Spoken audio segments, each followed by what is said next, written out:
Hey everybody, welcome back to another episode of Creations with Christina. So I thought I'd give you some pointers today on the wild card Cricut cartridge, because normally I do not video my cutting of my card stock and the pieces that I cut out when I'm making a card, but I thought I would just show you some different pointers that you need to know when you are cutting out. So if you plan on following along and doing the cards as I'm doing them, this is just some tips that I've come across as I've been cutting out the cards. So first, let me just show you some things in the book. There's a little check mark here because this is one I've already done and I just didn't want to repeat my videos.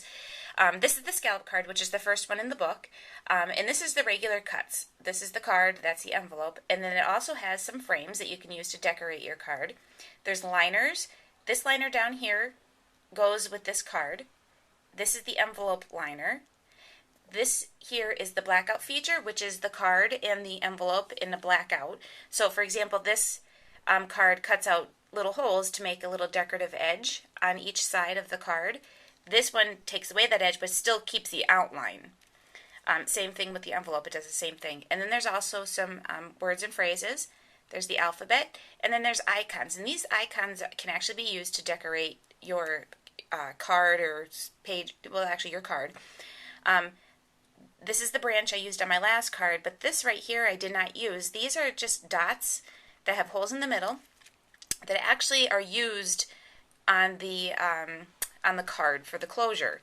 So you could put those two dots there and then use ribbon to tie through that. And I don't know if you could see that on the book, but there it is right there. So, okay, let me show you some tips.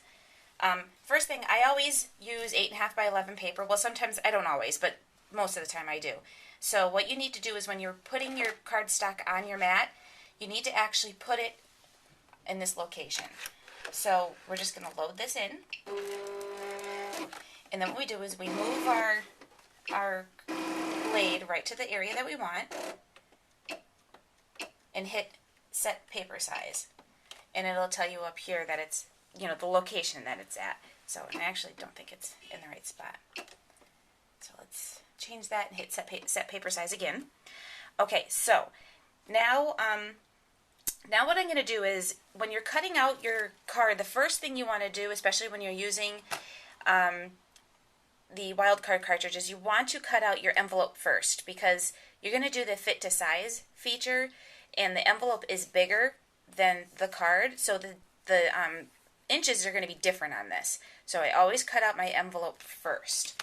So I'm just going to go ahead and cut out the envelope on this one. So you have to hit Shift, Scallop, and then Fit to Page. And then you're going to hit Cut, and that's going to calculate the size. So this is going to be at 3.5 inches.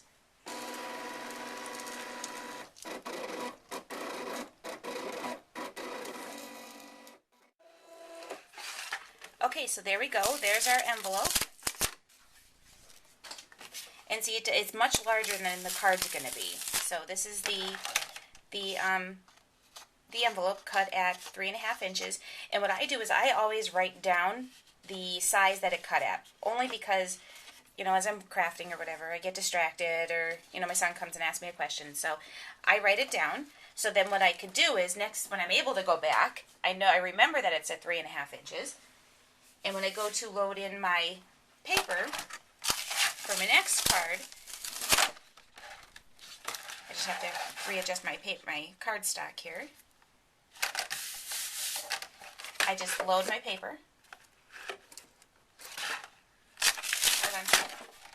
I don't know, I'm working sideways, so I seem to not be able to understand where to put my cardstock on my mat. Okay, so now we're going to load paper. And once again, I'm going to move this to the location that I want it to be at. I'm going to hit set paper size, but we have to remember to take off the fit to page function. So I'm taking that off, and now I'm going to change my inches to 3.5. Now when I'm using Stampin' Up! Cardstock, so my speed is at like a medium speed and my pressure's all the way up and my blade is on 6. I found it better with Stampin' Up! Cardstock to use the deeper blade and the higher pressure. So now I'm doing the card. So I set it at 3.5. I'm going to hit the card, and I'm going to go ahead and cut that out. Okay, so there's my card. And again, I did everything. Once you start cutting, you cut everything on the 3.5 inches. So everything you cut for this, because that's how it's going to line everything up. So even your envelope liner and your card liner, your frames, everything you want to do at the same size. So once you've determined the size by cutting the envelope first, then you're going to cut everything on that size. So let me just give you an example of that, which is I'm going to do the, boy, I seem to keep messing up this cardstock.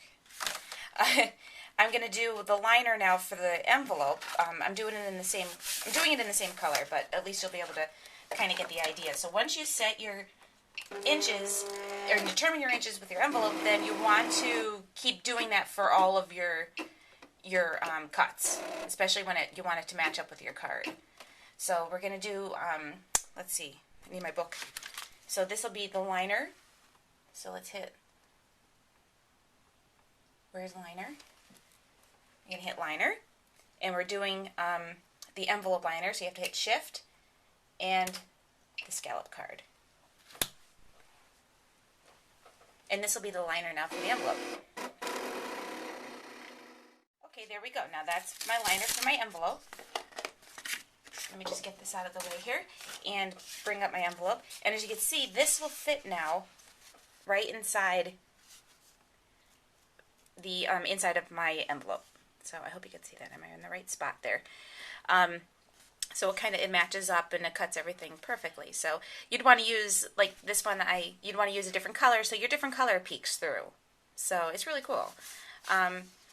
Let's see, I always use my score pal to score all my lines, and this has lines or notches that it cuts out, and I don't know if you could see that, but it cuts out notches, and that's where you score at. It doesn't cut it all the way through, so it's not on both sides, but it does give you the line so you know where to score. And it does the same thing on the card. Even in the blackout feature, it does that as well. So if you have any questions, let me know.